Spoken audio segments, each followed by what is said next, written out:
Okay, Chevra, so today the topic that we said we're going to be discussing, being that we're preparing for Pesach, not only cleaning our houses, but getting ready for the Seder, is entitled the following: The Secret Transmission Strategy of the Haggadah. See, at the end of the day, the question is, how is it that we're able to transmit a story from over 3,000 years ago that we continue to say to this very day, and we'll all be sitting around a table in a little over a week from now, saying that story? And if we put it in the following context, actually, we realize the amazing accomplishment. And at the same time, I have to understand what the difficulty of transmission is. Let me explain. I remember seeing an article a little while ago that apparently something like, and I'm sure that it vacillates, a third of North American people question or don't know whether the Holocaust actually happened. Now, when you hear a statistic like that, that's mind-boggling. It means there's millions of people on the planet that are living here in a time and an age of the ability to transmit and Google and gain any information that they want at the snap of their fingers. There are survivors that are walking around on this planet who went through that. And yet, in our own country of North America, our continent of North America, there are millions of people, a third of the next generation that's growing up, doesn't even know if it happened. And so the question has to be, how do we ensure, and what is the secret of the transmission strategy that the Jewish people have to ensure that we never forget the things that are important when we see how easy it is to forget, even in an age of immense information? So if we take a step back for a second, and we know that our guidebook that we have is the guidebook called the Haggadah. And the question is, why do we call it the Haggadah? What does Haggadah mean? Haggadah obviously means to tell over, lahagid, to tell over, but where does it come from? So the sources tell us that it comes from the verse in the Torah, V'higadata lebincha bayom hahu lemor, ki bavur zeh asa Hashem li b'tzeis mitzrayim. Because of this, V'higadata lebincha, tell it to your children that because of this, God took us out of Egypt. The first two words are critical in the point of transmission. It says, V'higadata lebincha. Tell it to your children. So what does the Torah mean by that? I think something very profound and often overlooked. It doesn't say, what do your teachers say? It doesn't say, what does your rabbi say? Now, not that I'm looking to get kicked out of a job, don't get me wrong. But it says the ultimate transmission happens v'higadata lebincha, because you tell it over to your children. That is the best strategy of being able to give over anything. If we think about it, so much of what people learn in the outside world is information that might come in, but what really sticks is what happens inside their home. Now, in order for that to work, because a person might be saying, listen, I tell my kids lots of things, and they don't always listen to everything. And even the story that I'm trying to transmit, maybe they sometimes seem to be losing some of the details or the interest, or don't even care about transmitting it the same way that I cared about it, or even more so if we remember what it was like sitting at our parents, grandparents, and maybe even our great-grandparents' table. You know, this idea of secret of transmission becomes very, very powerful for me this Pesach, because it'll be the first time that I and my wife have the honor of sitting around a table with four generations. My parents will be there, we'll be there, my children will be there, and for the first time, our 4 or 5 month old grandchild will be there. We'll be spending 4 generations of telling this story. And the question is, how does the story get effectively transmitted? And I think perhaps maybe there's a clue to that in the Shema. The Shema is our, shall we say, credo of belief. And that too has to be passed on. And if you think about how Shema starts, it says, and you should love God with all of your heart, all of your soul, all of your ma'od, all of your, let's say, your resources, right? And then the next words are so key. And these words that I command you, they should be al levavcha, on your heart, vishinantam levanecha, and you should teach them to your children.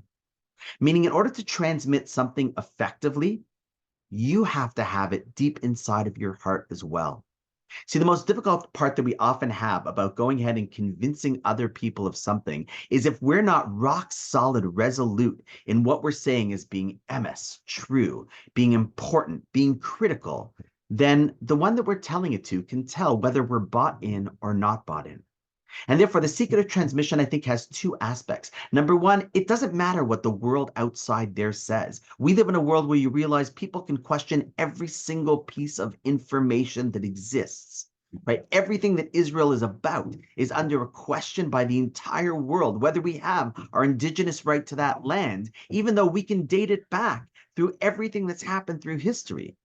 But the reality is that the way we transmit is we transmit around our tables from parent to child, parent to child. And the effective transmission of the values that we have happen when it's b'chol levavcha, b'chol nafshecha, b'chol meodecha. They see that we live it with all of our heart. We put all our soul into it. That's what we invest in. And when those words are al levavcha, then you have to make sure at that point, v'shinantam levanecha, you teach that over to your children. See, we get so focused on, can we go ahead and teach the world what they need to know? But the reality is our greatest point of education is to teach our own children, our own next generation. You know, there's a very interesting Rashi. Rashi is the famous commentary that's possibly the most important commentary to read when you're learning through all of Torah. In the beginning of Torah, the first Rashi there talks about why does God start the story of the Torah with creation of the world? Listen, we don't fully understand any of that anyhow. It condenses it to just a few handful of verses. Why doesn't it start with the stories? Or why doesn't it start with the first law, it asks? Start with when we get out of Egypt, or right before we get out of Egypt, we get our first mitzvah. Start with that. So Rashi over there says something amazing. It could have been written today, not written over 1,000 years ago. Rashi explains that you know what's going to happen? There's going to be people who come and question whether or not the land belongs to you. And what you're going to say is, hey, look over here in this Torah. God created the world. He gave the land to us, right? And that's where we got it, right? It's a nice idea, but the truth is, let's be honest. If I were to go into the UN today and say, listen, I know there's all this discussion about whether the land is our land or it's your land, right? Look in this book. The book says it's God's land, and the book says God gave this land to us. People will say, well, that's nice, but we don't believe it. What do we care what it says in your book? And so the commentaries explain that what Rashi is saying is it's not this is in order to tell the nations of the world what they have to believe. At the end of the day, as we all know in anything in life, we can't control what other people think, but we can control what we think. The point of that, Rashi, is that every single Jew has to learn the fact that Israel is our land.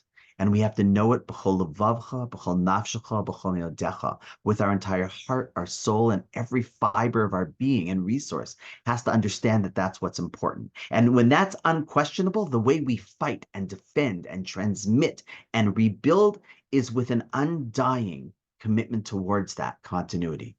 And so too with the story of Pesach. The idea of telling over the story, it's not about how do we tell the world what happened to the Jewish people. It's how do we tell the people sitting around my table, my children and my grandchildren, hey guys, this story, this is what happened when we got out of Egypt. This is when God displayed his miraculous salvation. And you know what? We also go ahead and say that so too it's going to happen again.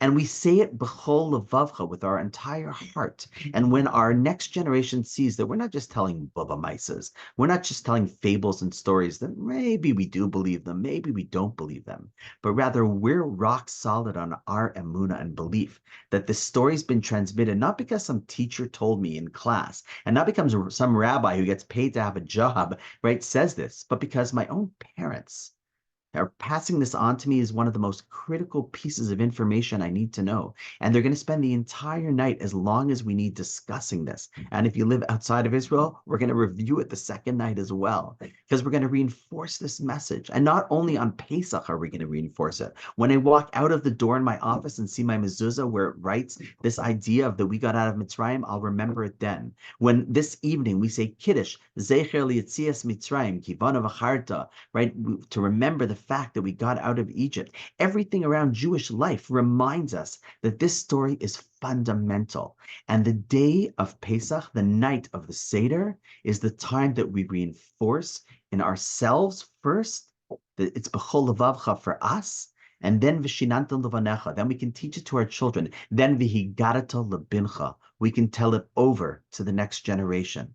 The whole Haggadah is taking over the essence of the things that we know to be true that have been transmitted from my generation to the next generation because I got it from my previous generation and my parents got it from their previous generation. And we go all the way back. It's the moment that they get out. And the first thing God tells the Jewish people when this entire story happens is you have to make sure to ensure its transmission. How do they do it? Not by having a big ceremony in the community, not by building a big monument in the middle of town, but because by saying every year we're going to sit down and we're going to tell the story. And what's amazing, if you think about it, is I'm sitting here in Toronto. There'll be people in Brazil and Venezuela and Australia and Switzerland, in Israel, obviously in Japan, all sitting there, never having met each other at all, and not really doing it because we all read it in a book, but we doing it because for some reason, our parents all had that same story that was transmitted through their own channels of transmission that dates all the way back to the moment where the story happened. That's what we're transmitting.